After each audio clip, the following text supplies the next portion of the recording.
கோவை மாவட்டம் மதுக்கரை முஸ்லிம் காலனி பகுதியைச் சேர்ந்தவர் ஜாகிர் உசேன். இவரது வயது 54. 18 வயதான இவரது மகள் சுமையா மதுக்கரை அருகே உள்ள ஒரு ஹாட் சிப்ஸ் ஓட்டலில் கேஷியராக பணிபுரிந்து வந்தார். இந்த நிலையில் கடந்த 17ஆம் தேதி வேலைக்கு சென்ற சுமையா மீண்டும் வீடு திரும்பவில்லை. இதையடுத்து அவரது பெற்றோர் கடைக்கு சென்று பார்த்தபொழுது சுமையா கடையில் இல்லை என்பது தெரியவந்தது. மேலும் அவர்கள் விசாரணை செய்தபொழுது சுமையா சிதம்பரம் அருகே உள்ள ஒரு கிராமத்தைச் சேர்ந்த அந்த ஹோட்டலில் வேலை செய்த ஒரு வாலிபருடன் சென்றுவிட்டதாக கூறப்பட்டது. இந்த நிலையில் இந்த சம்பவம் குறித்து ஜாகிர் உசேன் கோவை மாவட்டம் மதுக்கரை காவல் நிலையத்தில் புகார் அளித்தார். அதன் பேரில் போலீசார் பெண் மாயம் என்ற பிரிவின் கீழ் வழக்கு பதிவு செய்து விசாரணை நடத்தி வந்தனர். பின்னர் கோவை பகுதியில் இருந்து வந்த சுமையா வாலிபருடன் சிதம்பரம் பகுதியில் இருப்பதாக பெண்ணின் பெற்றோருக்கு தகவல் கிடைத்தது. அதனால் பெண்ணின் பெற்றோர் மற்றும் உள்ளூர் இஸ்லாமிய அமைப்புகளைச் சேர்ந்த சுமார் 50க்கும் மேற்பட்டோர் இரவு திடீரென சிதம்பரம் நகர காவல் நிலையத்திற்கு வந்தனர். அப்பொழுது போலீசாரிடம் பெண்ணை தங்களிடம் பேச வைக்க வேண்டும் என கூறினர். ஆனால் இரவு நேரம் என்பதால் அதை செய்ய முடியாது என போலீசார் தெரிவித்தனர். இதனால் ஆத்திரமடைந்த அவர்கள் காவல் நிலையத்தில் இருந்து சுமார் 100 மீட்டர் தொலைவில் உள்ள கஞ்சி தொட்டிமுனை பகுதிக்கு வந்த இஸ்லாமியர்கள் மற்றும் பெண்ணின் உறவினர்கள் அங்கு திடீர் சாலை மறியலில் ஈடுபட்டனர். இதனால் பரபரப்பு ஏற்பட்டது. அப்பொழுது அங்கு வந்த சிதம்பரம் போலீஸ் ஏஎஸ்பி ரகுபதி உடனடியாக பெண்ணை செல்போனில் தொடர்பு கொண்டு அவரது தந்தையுடன் பேச வைத்தார். அப்பொழுது பெண் சுமையா நாளை காலை காவல் நிலையத்திற்கு வருவதாக தனது பெற்றோரிடம் கூறினார். இதையடுத்து சாலை மறியல் ஈடுபட்டவர்கள் கலைந்து சென்றனர்.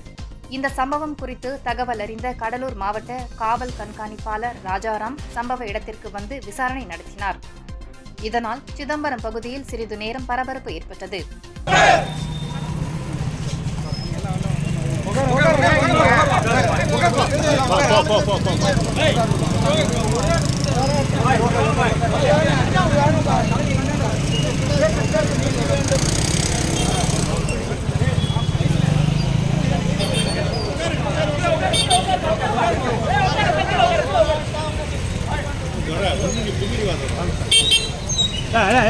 இவரு உட்காருங்க. அப்பா உட்காருங்கப்பா.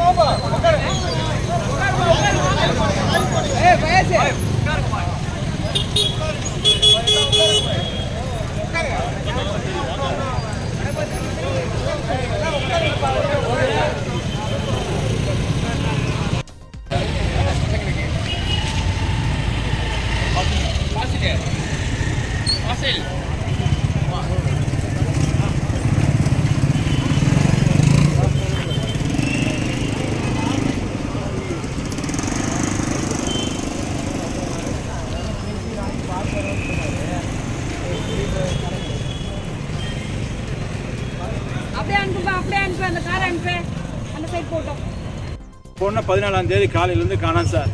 விசாரணையில் என் பொண்ணை அந்த கவர்ட்டில் இருக்கிற பையன் கூப்பிட்டு வந்துட்டாங்க. தகவல் தெரிஞ்சுதுங்க. விசாரணையில் தெரிஞ்ச உடனே நாங்கள் இங்கே எப்படி வந்தால் ஏது வந்தாங்கிற கண்டிஷனுக்கு நாங்கள் எங்களுடைய திறமைக்கு தகுந்த மாதிரி நாங்கள் அனலைஸ் பண்ணி பார்த்தப்போ இந்த ஊருக்கு கூப்பிட்டு வந்தாங்கிறது தெரிஞ்சுதுங்க. அதுக்கப்புறம் ஞாயிற்றுக்கிழமை சாயந்தரம் நாங்கள் கம்ப்ளைண்ட் கொடுத்தோம். கம்ப்ளைண்ட் கொடுத்ததுக்கப்புறம் அவங்க 2 நாளில் கூப்பிட்றேன்னு சொன்னாங்க. அந்த தகவலும் இல்லைங்க. இந்த 2 நாளில் நாங்கள் புள்ள எங்கே இருக்குங்கிற எங்கள் ஆதங்கத்தில் சொந்த பந்தம் தேர்ந்ததில் இங்கே இருக்கிறதா எங்களுக்கு தகவல் தெரிஞ்சு நாங்கள் எங்கள் சொந்த பந்தத்தோட 10 பேர் இங்கே வந்தாங்க. இங்கே வந்து பார்த்தப்போ நமக்கு பிள்ளை அங்கே தேடுறேன் இங்கே தேடுறேன்னு சொல்லி போட்டு அவங்க கிராமத்துக்கு அங்கெல்லாம் போய் எங்கே பார்த்து எங்களுக்கு பிள்ளை கிடைக்கல. கண்ணில் காட்டில் ஊருக்காரங்க தான் பேசுனாங்க. பிள்ளை இங்கே இருக்கிறது எங்களுக்கு கன்ஃபார்ம் ஆகி போச்சு. பிள்ளை கண்ணில் காட்டலிங்க. நாங்களாம் வந்து இங்கே ஒரு கம்ப்ளைண்ட் கொடுக்கறதுக்கு உண்டான பாமர மகன் எனக்கு அது தெரியல. கடைசியில் இந்த பரங்கிப்பேட்டை ஸ்டேஷனுக்கு போனோம். அங்கே போனவொடனே என் பொண்டாடி மயங்கி விழுந்துட்டு அப்படி கீழே கிடினஸ் ஆகி அவங்க தூக்கிட்டு ஓடிடுங்க, இங்கெல்லாம் வச்சுட்டு இருக்கக்கூடாது அப்படிங்கிற மாதிரி சொன்னாங்க. மறுபடியும் அவங்க வந்து சொன்னாங்கன்னாக்கா இந்த ஏஎஸ்பி ஆஃபீஸ் சிதம்பரத்தில் இருக்காங்க, பையனும் பிள்ளை அங்கே வந்துடுவாங்க, நீங்கள் அங்கே போங்க, உங்களை கூப்பிடுவாங்க, நீங்கள் வெளியே நில்லுங்க அப்படின்னாங்க. எங்களுக்கு வேறு எதுவும் தெரியாது சார். இப்போ கூப்பிடுவாங்கன்னு பார்த்தா இது வரைக்கும் கூப்பிடல. அதுக்கப்புறம் தான் சார் நம்ம சமுதாயம் இந்த மாதிரி நிற்கிது. நான் என்ன பண்ணுறது எனக்கு தெரியல. சார் எனக்கு கம்ப்ளைண்ட் கொடுத்து 2 நாள் ஆச்சு. இது வரைக்கும் எந்த விதமான நடவடிக்கையும் சிதம்பரம் காவல்துறையினர் எடுக்கலையா? சிதம்பரத்தில் நான் கம்ப்ளைண்ட் கொடுக்கல சார். அப்புறம் எங்கே கொடுத்தீங்க? நாங்கள் கோயம்புத்தூர் ஆஃபீஸில் கோயம்புத்தூர் போலீஸ் ஸ்டேஷனில் கொடுத்தது சார் கம்ப்ளைண்ட். இப்போ நீங்கள் கோயம்புத்தூர் போலீஸ் ஸ்டேஷனில் கம்ப்ளைண்ட் கொடுத்தீங்க. சிதம்பரத்தில் வந்து நீங்கள் மகளிர் அணியில் கொடுத்ததுக்கு என்ன அதுக்கு என்ன சொன்னாங்க? எங்கேங்க சார்? சிதம்பரம் மகளிர் அணியில் என்ன சொன்னாங்க? சிதம்பரம் இங்கே பரங்கிப்பாட்டிங்க. பரங்கிப்பேட்டையில் தாங்க நாங்கள் போனோம் ஸ்டேஷனுக்கு. சரி. அங்கே போய் விஷயம் சொன்னோம், இந்த மாதிரி சமாச்சாரங்க பொண்ணு மிஸ்ஸிங், இந்த மாதிரி சமாச்சாரம் தகவல் கிடைச்சி நாங்கள் வந்திருக்கிறோம் எஃப்ஐஆர் காமிச்சோங்க. அவங்க நேரம் இங்கே சொல்லி விட்டாங்க, ஏஎஸ்பி ஆஃபீஸ் போங்க, அவங்க இங்கே வந்துருவாங்க அப்படிங்கிற மாதிரி தகவல் சொன்னாங்க. எங்களுக்கு வேறு எதுவும் தெரியல. இங்கே நாங்கள் சாயந்தரம் 3 மணிக்கு வந்தோம் சார். மத்தியானம் எஸ்பி ஆஃபீஸ் இருக்கிறாங்கன்னு சொன்னாங்க, அப்புறம் இங்கே இருக்குன்னு சொன்னாங்க. எங்களுக்கு தெரியல. நாங்கள் இங்கே வந்து பாருங்க கூப்பிடுவாங்க, வெளியில் இருங்க கூப்பிடுவாங்கன்னு தான் சொன்னாங்க. எங்களுக்கு வேறு தகவல் சரி. தெரியல. இதுக்கு அடுத்த கட்ட நடவடிக்கை நீங்கள் என்ன செய்ய போறீங்க? எங்களுக்கு எங்கள் பொண்ணு வேணும் சார். எங்கள் பொண்ணுகிட்ட நாங்கள் பேசணும் சார். எங்கள் பொண்ணுகிட்ட பார்த்து நாங்கள் பேரண்ட்ஸுங்கிற முறையில் பேசி ஆகணும். 5-6 நாள் ஆச்சு சார் எங்களுக்கு பொண்ணு இல்லாமல். அது பொண்ணு இல்லாமல் இங்கே நீங்கள் நவர மாட்டீங்க? கண்டிப்பாக நகர மாட்டோம் சார். நன்றி சார். உங்கள் பேர் சார்? ஜாகிர் ஹுசேன் சார். சரி சார். சொன்ன தலைவா ஏன்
ஸ்கிரிப்டை போட்டுருக்கீங்க வந்து என்ன பார்த்துட்டு தப்பே இல்லை. நீ எடுத்த டிசிஷன் ஓகே, எனக்கு அதை பற்றி கவலையே கிடையாது. நீ ஓன் டிசிஷன் கரெக்டாக எடுத்துட்ட அப்படின்னு தெரிஞ்சா நீ போய்க்க தாராளமா. எனக்கு வேண்டி வெறும் 10 நிமிஷம் 18 வருஷம் ஒன்று வளர்த்தி வாதிப்பு 10 நிமிஷம் என்கிட்ட பேசி வரமாட்டேன்னா தங்கம். போலீஸ் டிபார்ட்மெண்ட் ஃபுல்லாக இருக்கிறா தங்கம். என் புள்ள வந்துட்டு 10 நிமிஷம் என்கிட்ட பேசிட்டு நீ போயிட்டு எனக்கு அம்மா அண்ணா விஸ்வான் அண்ணா மட்டும்தான் இருக்கான்.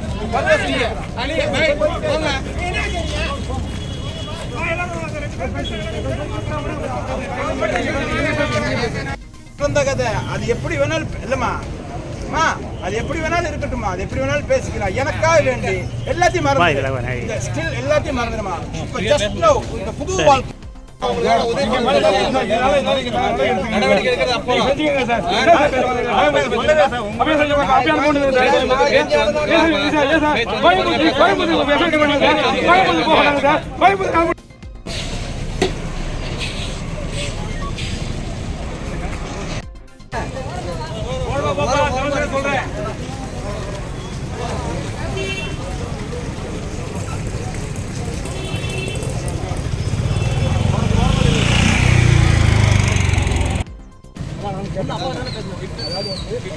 வரப்பா வந்து பேச்சு நான் போயிட்டு வந்து நல்லா பேசுவேன். அவங்க